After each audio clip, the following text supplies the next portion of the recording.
এদিকে সিইও দপ্তরের সামনে কংগ্রেসের তরফে বিক্ষোভ দেখানো হয়। প্রদেশ কংগ্রেস সভাপতি সহ অন্যান্যরা উপস্থিত ছিলেন, কংগ্রেস সদস্যরা তারা উপস্থিত ছিলেন। সিইও দপ্তরের সামনে তারা বিক্ষোভ দেখায়।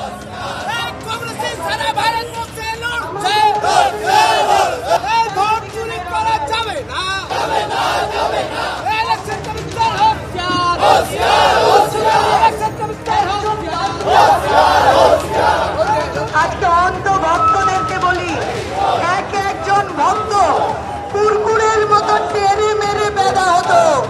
তাই আপনাদের বলছি যে একটা সময় ছিল যে রুটি কাপড়া মাকানের কথা বলতেন আমাদের মাই। কেন্দ্রীয় মন্ত্রীরা বলছেন 1,25,00,000 1,20,00,000 নাম বাদ যাবে। এটাও বলুক যে এখনো পর্যন্ত কত নাম বাদ যাবে আমরা জানি না। এটা কেন মাইকিং দিয়ে প্রচার হচ্ছে না? আবার এনআরসি হয়ে যাবে যখন রাজ্য সরকার, রাজ্যের যে শাসক দল তারা বলছে, সে ব্যাপারেও মাইক নিয়ে বলুক, এটা নয়। কিন্তু সিএএ করে দেওয়ার কথা যখন আসে তখন কিন্তু যা যা ফর্মটা ফিল আপ করে দিতে হবে সেইখানে তো এনআরসি করার মতোই তো একটা ব্যবস্থা। তো মানুষ ভয় পাবে না কেন?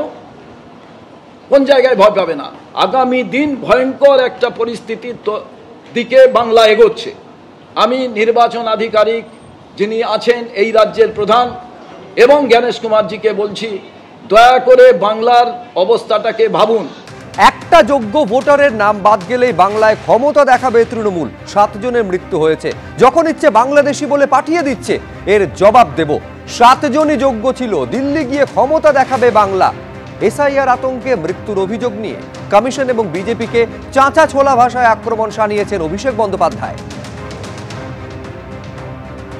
জুন মাসে যখন এসআইআর এর নোটিফিকেশন করেছিল, যে জুন মাসে তৃণমূল কংগ্রেস তার অবস্থান স্পষ্ট করে বলেছিল যে একটা যোগ্য ভোটারের তালিকা থেকে যদি নাম বাদ যায়, বাংলার ক্ষমতাটা কি দিল্লির জমিদারদের দিল্লির বুকে এবং দিল্লির মাটিতে তৃণমূল কংগ্রেস দেখাবে।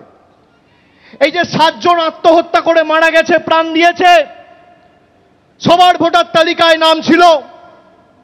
যখন ইচ্ছা যাকে ইচ্ছা বাংলাদেশি বলে আখ্যায়িত করে ডিপোর্ট করে দিচ্ছে। একটা অন্তঃসত্ত্বা মহিলা, তার 6 জন পরিবারের সদস্য সহ তাকে, যেখানে হাইকোর্ট রায় দিয়েছে তার মায়ের ভোটার তালিকায় নাম রয়েছে, তার বাবার ভোটার তালিকায় নাম রয়েছে, 2002 এর খসড়া তালিকায় নাম রয়েছে, তাকে বাংলাদেশি বলে ডিপোর্ট করে বাংলাদেশে পাঠিয়ে দেওয়া হয়েছে। এর জবাব বাংলা দেবেই। এবং নেত্রীকে আমি শ্রদ্ধা জানিয়ে তার অনুমতি চেয়ে আমি আপনাদের বলছি, এই যে 7 জন প্রাণ দিয়েছে সবাই যোগ্য ছিল, ভোটার তালিকা থেকে সবার নাম বাদ গেছে। আগামী দিন তৃণমূল কংগ্রেস দিল্লি যাবে এবং এসআইআর এর প্রতিবাদে বাংলার ক্ষমতা কি সারা ভারতবর্ষকে দেখাবে। এনুমারেশন ফর্ম নিয়ে আজই দরজায় দরজায় বাড়িতে বাড়িতে যেতে শুরু করেছেন বিএলওরা। আর আগামী কাল থেকে কি অনলাইনেও ফর্ম ফিল আপ শুরু হয়ে যাচ্ছে? কাল থেকে এসআইআর এর জন্য অনলাইনে ফর্ম পূরণ শুরু হয়ে যাবে, এমনটা কমিশন সূত্রে জানা যাচ্ছে। বিকেল 4টে পর্যন্ত 14 লক্ষ এনুমারেশন ফর্ম বিলি হয়েছে বলে কমিশন সূত্রে খবর। আজ থেকে আপনারা জানেন যে শুরু হয়েছে এনুমারেশন ফর্ম বিলি। আগামী 1 মাস এই কাজ চালাবেন বিএলও অর্থাৎ বুথ লেভেল অফিসারেরা। তারা বাড়ি বাড়ি পৌঁছবেন। বিকেল 4টে পর্যন্ত 14 লক্ষ এনুমারেশন ফর্ম বিলি হয়েছে বলে কমিশন সূত্রে খবর পাওয়া যাচ্ছে। আর এরই মধ্যে কমিশন সূত্রে এও জানা যাচ্ছে যে আগামী কাল থেকেই এসআইআর এর জন্য অনলাইনে ফর্ম পূরণ শুরু হচ্ছে।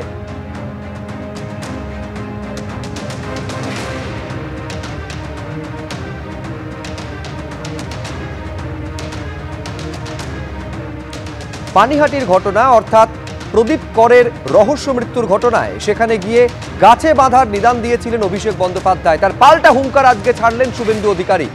2.5 কিলোমিটার হেঁটে এলাম, কেউ তো সার্টিফিকেট চাইতে এলো না। সোদপুর থেকে আগরপাড়া মিছিলের পর এমনটা দাবি করেছেন বিরোধী দলনেতা। কি বলেছেন?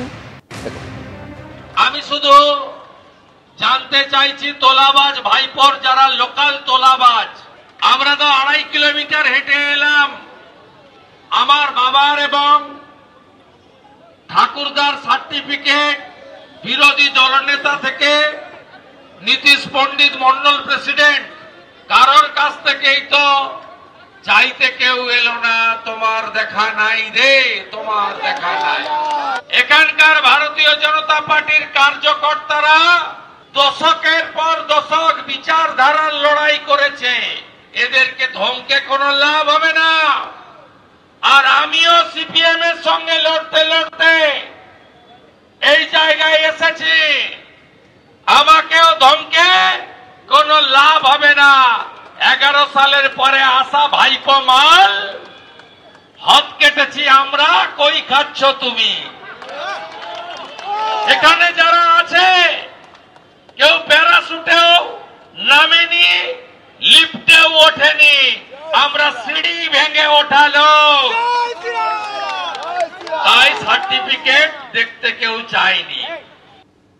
হুঙ্কার ছেড়েছেন অভিষেক বন্দ্যোপাধ্যায়ও। তিনি বলছেন বাংলাকে ভাতে মারার চক্রান্ত করেছে, ভেবেছে হাতে রিমোট কন্ট্রোল আছে।